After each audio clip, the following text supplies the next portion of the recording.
113'də deyir ki, bu qədər qramında bu qədər azotu var. Alfa amin. Alfa amin turşusunun ümumi formulu necədir? Amin turşuları ümumi CN H2N deməli H2NH2 və COH. Amin turşularının ümumi formulu budur da bilirsiniz. Deyir bunun 51,5 qramında nə qədər azot var? 7 qram.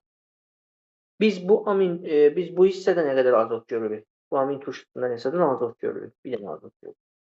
Bir dənə N-in kütləsi də Tamerlan neçə qramdır? Bir dənə N-in kütləsi 14 qramdır.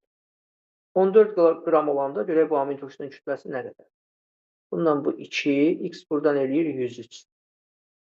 Deməli, amin turşusunun kütləsi tapdıq ki, 103'dür. Amin turşusunda formulu budur uşaqlar. İndi bunu 103'ə bərabər edirəm. Bunu da necə yazıram? Emerin hesablayıram.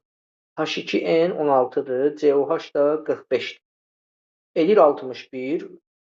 CnH2N də 14N. Bu edir 14N üzərinə gəl 60. 14N üzərinə gəl 61'i bərabər edirəm 100. 14N bərabərdir 42'yə. N nəyə bərabərdir uşaqlar? 3. N 3'ə bərabərdirsə, deməli amin turşusunda neçə karbon var? 3 dənə karbon var, yoxsa 4 dənə karbon var? N əgər 3'dürsə, gətirib N'in yerinə bura 3 yazsam, bir dənə də karbon burada.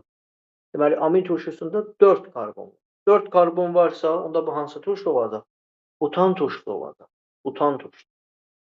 Amma mən orada butan turşusu olar və burada 2 dənə butan turşusu görürəm. Bir A variantında, bir B variantında. İndi sizcə uşaqlar A variantı var cavab, yoxsa B variantı? Hələ bu nə deyir bizə? Bu bizə deyir ki, alfa amin.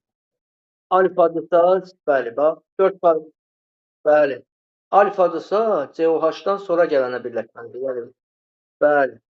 Düz, tamamilə doğru. Nömrələyəndə belə 1, 2, yəni ikinci karbona birləşməlidir. Olacaq 2 amin butan turşusu B variantı. Baxın uşaqlar. 2 amin butan